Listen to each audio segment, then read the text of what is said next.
Okay, so I think this is my second week meal prepping. So I did some turkey thighs, cut them up, add taco seasoning to them with rice and beans and some broccoli. That's like last minute addition. Then this is stuffed tricojon parm. I just stuffed it with mozzarella cheese and broccoli.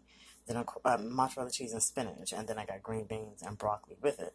And then I ran out of broccoli because I only used one bag, and so I just got, these are falafel, so I just added that with this one. And then it's just Parmesan cheese with the non-cellulose up there. So this is enough for me and my sister because I have a 6-day work week ahead, so I'll have a little bit more than she will. And then I still, if I need to prep anything else, then I could just grab, I could just always make something throughout the week. But yeah, so I'm getting better at this.